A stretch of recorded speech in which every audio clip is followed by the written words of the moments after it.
रथसप्तमी या दिवशी श्री आदित्य नारायणची पूजा करतात. श्री सूर्या देवाला श्रीनारायण स्वरूप म्हणजे श्री विष्णू स्वरूप असे म्हणले आहे. जो नित्य श्री सूर्यदेवा पूजा करतो व रोज अर्घ्य देतो तो आरोग्यवान होतो व त्याचे अष्टदरिद्र नष्ट होते, सुख होतो. श्री सूर्य देवता परिवार माहिती. सूर्य पिता श्री कश्यप ऋषी. सूर्यमाता अदिती देवी. श्री सूर्य देवाला 4 धर्मपत्नी होत्या. 1. सूर्यदेव सविता देवी. याचा पासून पुत्र व कन्या.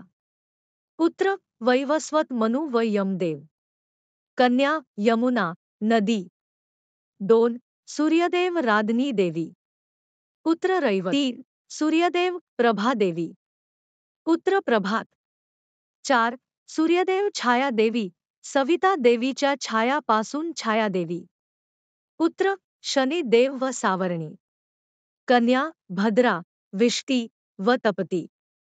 असा परिवार आहे. मत्स्य पुराण नुसार माहिती आहे. रथसप्तमी महत्व जाणून घ्या. सौभाग्य पुत्र धन प्राप्तीचे व्रत, कथा आणि महत्व. माघ शुद्ध सप्तमीला महासप्तमी किंवा रथसप्तमी म्हणतात. या दिवशी पूजा करून सूर्याला पायसचा नैवेद्य दाखवतात. भगवान सूर्यनारायण रोज विश्वाला प्रकाश देत असतात, पण त्यासाठी त्याची अव्याहत घोडदौड चाललेली असते. त्याच्या रथाला 7 अश्व असतात. हे अश्व म्हणजे सप्तरंग, सप्तवार, सप्तछंद आहेत. अशी लोकमनाची भावना असल्यामुळे रथसप्तमीच्या व्रताचरणात प्रथम ध्यानमग्नता, नंतर नाममंत्रासह सूर्यनमस्कार आणि अखेरीस तीर्थप्राशन हे नित्याप्रमाणेच करायचे असते. रथ हे वैदिक हिंदू धर्मातील प्राचीन वाहन आहे. देवगणांसाठी देवरथ, राजा महाराजांनी पुष्परथ, खेळ स्पर्धांसाठी क्रीडारथ, स्त्रियांसाठी कणीरथ, रथविदेच्या रक्षणासाठी वैजिक रथ, युद्धासाठी सांग्रामिक रथ असे रथांचे विविध प्रकार आहेत. रथचक्र हे समाजजीवनाच्या प्रगतीचे चिन्ह व उत्कर्षाचे प्रतीक आहे. स्थानपरत्वे बदलती नावे. महासप्तमीला स्थानपरत्वे वेगवेगळी नावे प्राप्त झाली आहेत. बंगालमध्ये या दिवसाला भास्कर सप्तमी म्हणतात. उत्तरेत ही तिथी जयंती सप्तमी व अचला या नावांनी प्रसिद्ध आहे. हा मनवंतराचा पहिला दिवस असून या दिवशी सूर्यनारायणाची स्वारी 7 अश्व जुंपलेल्या रथातून आकाशमार्गे फिराव्यास निघते. या समजुतीने दक्षिणेत रथसप्तमी म्हणतात. शब्दकल्पद्रुमकारांनी माघ मासास सामरी मास हे नाव दिले असून या तिथीला माकरी सप्तमी म्हटले आहे. तसेच सूर्य सप्तमी, भानू सप्तमी या नावांनीही ही सप्तमी ओळखली जाते.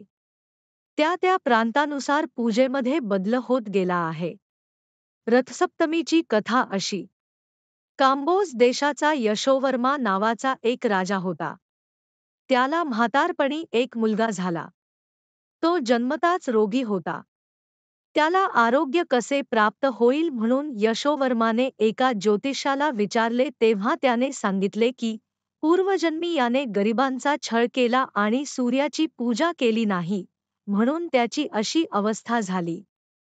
याच्या आरोग्यासाठी तुम्हाला रथसप्तमीच्या दिवशी सूर्याची पूजा करावी लागेल, तरच हा निरोगी होईल. राजाने ज्योतिषाचा सल्ला ऐकून तसे केले. त्यामुळे मुलगा निरोगी व सुखी झाला. भारतीय संस्कृतीतील प्रत्येक सण व उत्सव हा चांगल्या भावनेने, विचाराने साजरा केला जातो. प्रत्येक सणामागे शास्त्रीय दृष्टिकोनही असतो. पूर्वीपासून चालत आलेल्या परंपरांना असा भावनिक आधार आहे, तसा नैसर्गिक दृष्टिकोनातून शास्त्रीय पाठिंबाही आहे. म्हणून तर आज 21व्या शतकामध्येही आपण परंपरा मनापासून जपतो आहोत. सौभाग्य पुत्र धनाची प्राप्ती. वर्षभर सूर्यापासूनचे व्रत करून अखेरीस रथाचे दान केले असता महासप्तमी, मस्तकावर बोरीची व रुईची प्रत्येकी 7 पाने धारण करून उपासना केली असता माघसप्तमी, मस्तकावर दीप धारण करून उपासना केली असता अचला सप्तमी ई प्रकारे व्रतभेद सांगितला जातो. या दिवशीचे स्नान हेच विख्यात माघस्नान, असे काहींचे मत आहे. सर्व रोगांतून व पाशांतून मुक्तता आणि सौभाग्य, पुत्र, धन इची प्राप्ती हे या व्रताचे फळ सांगितले जाते. अंगणातच शिजवलेली दुधाची खीर. महाराष्ट्रात प्रामुख्याने स्त्रिया हे व्रत करतात. षष्ठीला एकभुक्त राहून व्रताचा संकल्प करणे, सप्तमीला अरुणोदयाच्या वेळी स्नान करून अंगणात काढलेल्या सूर्यप्रतिमेची पूजा करणे, अंगणातच शिजवलेल्या दुधाच्या खिरीचा सूर्याला नैवेद्य दाखवणे आणि अंगणातच सूर्यासाठी दूध उतू जाऊ देणे हे व्रताचे स्वरूप असते. हळदी कुंकू व वाण देणे असा कार्यक्रमही असतो. दक्षिणेत त्या दिवशी अन्याध्याय असतो.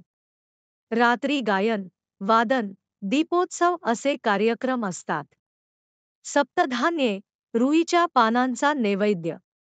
आपल्याकडे रथसप्तमीच्या दिवशी सकाळी तुळशी वृंदावनाजवळ रांगोळी काढून त्यावर एक पाट ठेवतात. त्या पाटावर रवतचंदनाने 7 घोड्यांचा सूर्याचा रथ व त्यावर अरुणासह सूर्यप्रतिमा काढतात. नंतर ध्येय, सदा सवितुमंडल मध्यवर्ती या मंत्राने ध्यान करून पूजा करतात.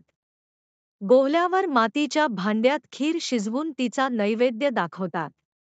सप्तधान्ये, 7 रुईची पाने व 7 बोरे सूर्याला वाहतात. अष्टांग अर्घ्य देतात. ब्राह्मणाला भोजन घालतात.